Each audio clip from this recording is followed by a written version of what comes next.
Bonjour, bienvenue sur Bourse Technique. J'aimerais faire un bilan de la situation. Ça fait assez longtemps qu'on ne s'était pas vu, que je n'avais pas donné un compte rendu de la situation géopolitique mondiale sur les tendances à long terme, ce qu'on peut voir, ce qui se passe en ce moment.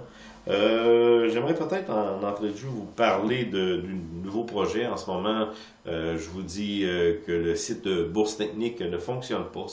C'est voulu, j'ai changé d'hébergeur, c'est des gros changements que je vais faire.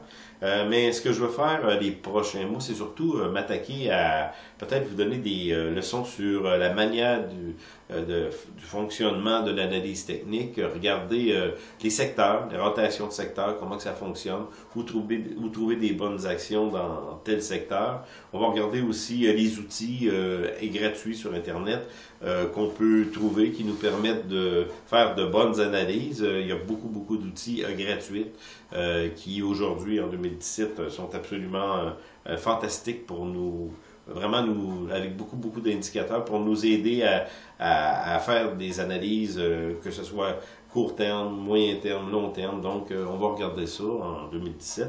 Il y a aussi, au niveau au niveau des clips que je vais faire, peut-être vous parler de l'aspect psychologique quand on veut investir à la bourse. C'est sûr que regarder les graphiques, tout ça, on pense que on est champion, on sait où entrer, où sortir, mais ça se passe vraiment pas de même dans la réalité. C'est très dur. Il y a un aspect psychologique non négligeable. Quand on commence à investir des sommes d'argent sur des titres, souvent certaines personnes craquent parce que ça prend toute leur énergie intérieure pour essayer de garder des positions lorsqu'il y a des corrections saines. Puis ce qui arrive, c'est qu'ils se plantent souvent. La réalité, c'est ça. Donc, l'aspect psychologique est très important à la bourse. Et puis ça, c'est non négligeable. Puis on va regarder ça de près. J'ai plusieurs livres que j'ai lus là-dessus que je pourrais vous partager, vous donner un peu des comptes rendus de cette manière de penser-là qui vraiment peut nous faire réussir ou échouer. Parce que la bourse, il ne faut pas oublier que c'est une jungle. On est tellement bombardé d'informations tous les jours.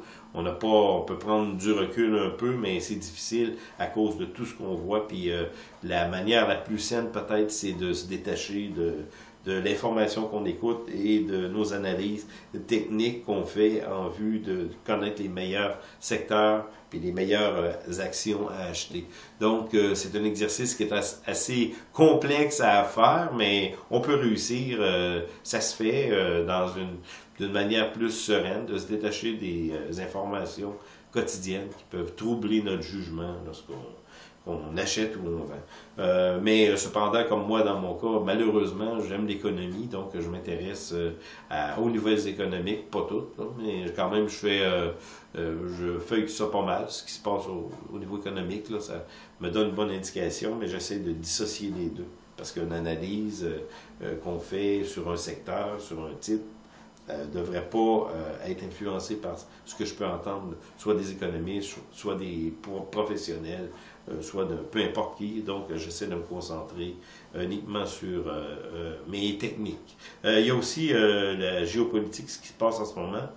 Donald Trump a bombardé, vous savez, la Syrie dernièrement. Je pense que c'est 59 missiles qui ont été envoyés sur le pays de Bachar al-Assad suite à l'intervention prétendue de Bachar al-Assad qui aurait envoyé du gaz pour son peuple, détruire son peuple. Mais ce qui est un peu contradictoire, c'est que en ayant fait ce geste-là, Bachar al-Assad s'est un peu discrédité parce que si c'est lui, parce que le président russe, Vladimir Poutine, prétend que c'est pas lui, peu importe, mais il se serait discrédité quand même en faisant ça, parce qu'il y avait quand même le contrôle, même s'il y a beaucoup de tensions, puis c'est un événement qui est dur à comprendre, mais si c'est sa logique, et si c'est vraiment prouvé que c'est lui qui a fait ça, ben c'est abominable et c'est inacceptable. En tout cas, on a eu cet événement-là, puis hier, il y a eu un autre événement, c'est la plus grosse bombe qui a été envoyée en Afghanistan sur les intégristes musulmans.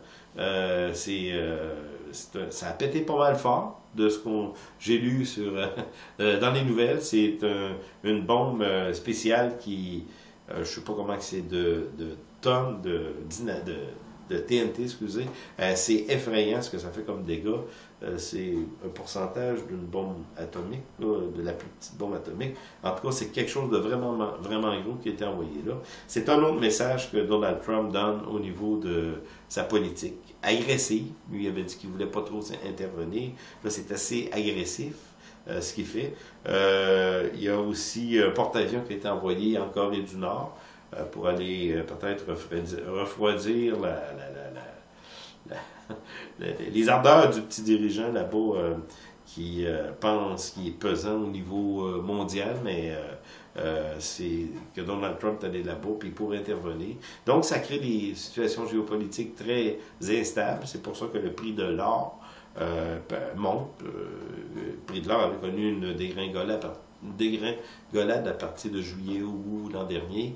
Et puis là, on était comme un creux. Mais peut-être qu'on a un retour qui pourrait être intéressant. C'est à suivre. Là, je sais que les derniers jours, on a eu de la montée assez impressionnante sur l'or. Le pétrole, lui, qui avait comme connu une baisse, il était parti à...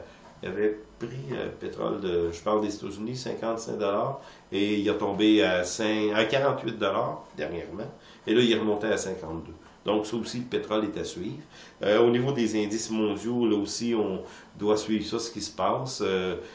En ce moment, ce qu'on a perçu, c'est qu'on est dans une tendance long terme qui s'en va à la hausse.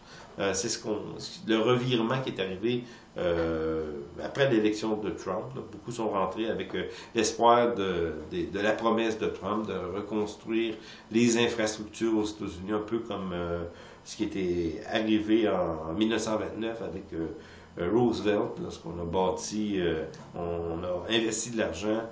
C'est le barrage Hoover. Je pense qu'on a beaucoup investi de l'argent pour repartir l'économie. Et c'est ce que Trump prétend faire, même si aux États-Unis, ça semble aller bien, même si, comme je le crois encore, que les chiffres qu'on nous montre du chômage sont vraiment pas les vrais. Beaucoup de la population qui s'est désengagée, qui ne veut plus travailler, qui ne cherche plus d'emploi.